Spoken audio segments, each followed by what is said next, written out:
V-Guard presents कौन जीत रहा है, को पावर्ड बाय सेंसोडाइन एंड विमल।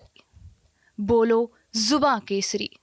भाई साहब, पूर्व मुख्यमंत्री जी ने फिर से एक बार कहा है कि जो पार्टी छोड़ के गए हैं वो नकारा निकम्मा है। एक बार सचिन पायलट के लिए कहा था, फिर से एक बार नकारा निकम्मा वाली बात सामने आ गई। मुझे लगता है उनके अलावा सभी उनको नकारा और निकम्मे दिखते हैं, वही योग्य दिखाई देते हैं अपने आप को। और उस योग्यता की दूसरी बार परख जालोर और सिरोही में होने वाली है। उसका नतीजा भी 4 जून को आने वाला है। कांग्रेस कह रही है कि हमारी जो स्कीमें थी वो अब प्रदेश सरकार बंद कर रही है, और कांग्रेस को बताना चाहिए कि उनकी कौन सी स्कीम थी और कौन सी बंद हो गई। आपने 5 वर्ष तक राजस्थान में दोहन किया, सत्ता का शोषण किया जनता का। अगर आपने वास्तव में राजस्थान की भलाई के लिए काम किया होता तो राजस्थान बिजली में आत्मनिर्भर होता। आपने वास्तव में जनता के भले के लिए सोचा होता तो ERCP जमीन पर होती। आपने वास्तव में जनता के लिए सोचा होता तो यमुना जल समझौते पर आप हस्ताक्षर करा लेते। मैं आप ही से पूछता हूं कि आप अपने प्लॉट के अलावा पड़ोस के प्लॉट का भी नक्शा पास करा लोगे क्या? तो ERCP पे आपका मध्य प्रदेश के साथ समझौता नहीं है और आप कह रहे हो कि हमने ERCP सैंक्शन कर दी, बजट में ले आए। किस प्रकार से 5 वर्ष तक जनता को गुमराह किया और उसका परिणाम आज राजस्थान भुगत रहा है। लेकिन मैं यशस्वी मुख्यमंत्री माननीय भजन लाल जी का आभार प्रकट करता हूं कि उन्होंने पहले 100 दिन में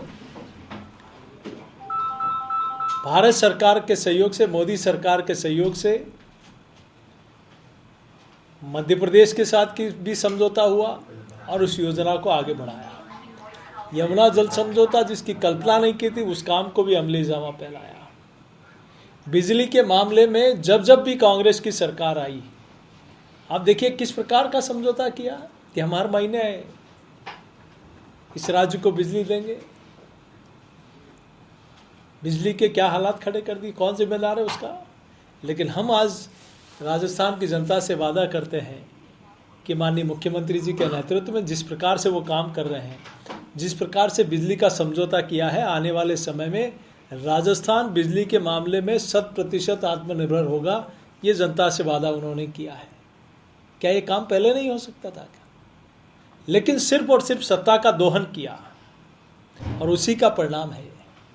लेकिन भाजपा की सरकार बनी है, माननीय मुख्यमंत्री जी लगातार इस दिशा में काम कर रहे हैं। बिजली में भी आत्मनिर्भर होगा और जिन परियोजनाओं को आगे बढ़ाने का भी काम 5 वर्ष में और धरातल पे दिखाई देगी। ये निश्चित रूप से भारतीय जनता पार्टी की सरकार इस दिशा में पहल कर रही है। वैसे 4 जून को लोकसभा का परिणाम है और राजस्थान में कितनी सीटें आ रही है? कांग्रेस कह रही है कि हम कम से कम 10 सीटें जीत रहे हैं और इस बार बीजेपी का बंटाधार हो जाएगा, ऐसे कुछ बयान दे रहे हैं लोग। देखिए, कांग्रेस पार्टी मुझे लगता है कि कहीं कहीं जो नेशनल पार्टी है, जिस पार्टी के नेताओं ने इतने वर्षों तक देश और प्रदेश में शासन में रहे, सत्ता में रहे, लोकतंत्र की इस प्रणाली का हिस्सा रहे, लेकिन उन पार्टी के नेताओं को शब्दों का इस्तेमाल जिस प्रकार से हो रहा है, मुझे लगता है कि वो क्षेत्रीय पार्टियों के नेताओं से भी बदतर है। क्षेत्रीय पार्टियां भी कम से कम ठीक से अपनी भाषा का इस्तेमाल करती है, लेकिन वो तो उससे कहा कि भाजपा आएगी तो ये कर देगी, हम ऐसा कर देंगे, बंटाढार हो जाएगा। बड़ी विचित्र बात है। राजस्थान की जनता के आशीर्वाद से फिर से उस परंपरा का आगे बढ़ाने का काम राजस्थान की जनता के आशीर्वाद से होगा। भाजपा की प्रचंड जीत होगी। इन्होंने विधानसभा चुनाव में भी कहा था कि हम 156 से ज़्यादा सीटें जीतेंगे। क्या हुआ?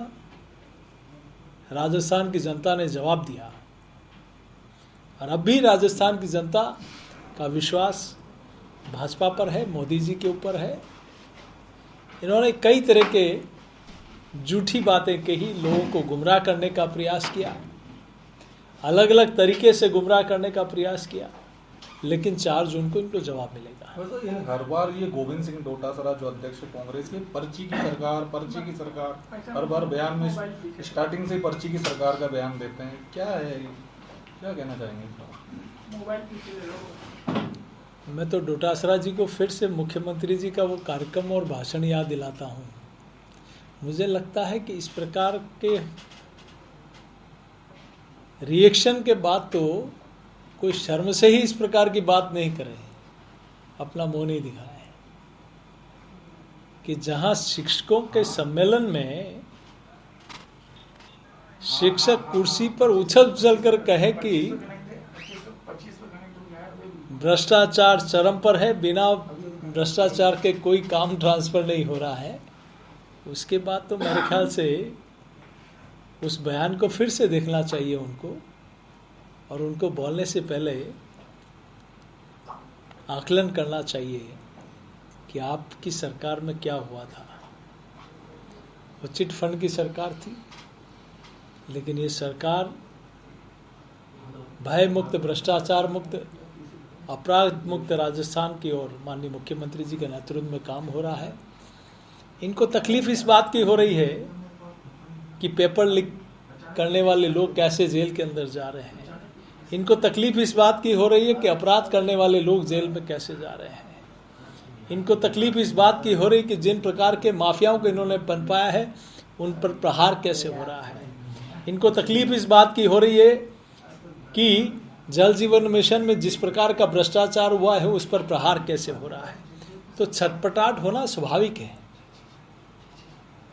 सर, आपके जल संसाधन मंत्री हैं, उनके बयान आपने सुने होंगे, व्यवस्था करने में कहीं ना कहीं फेल नजर आए, और जल है तो कल की तर्ज पर सीएम ने मोर्चा संभाला है।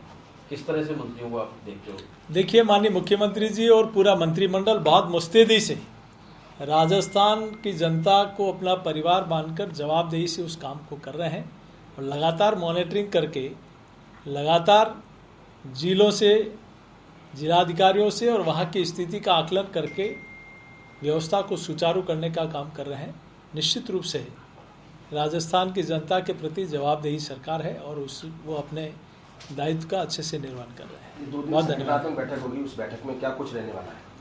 नहीं, बैठ के लगातार हमारी चूंकि मतगणना होनी है तो उसकी तैयारी को लेकर चर्चा होनी है, और इसी को लेकर बैठक रखी गई। वी-गार्ड प्रेजेंट्स कौन जीत रहा है, को पावर्ड बाय सेंसोडाइन एंड विमल। बोलो जुबां केसरी।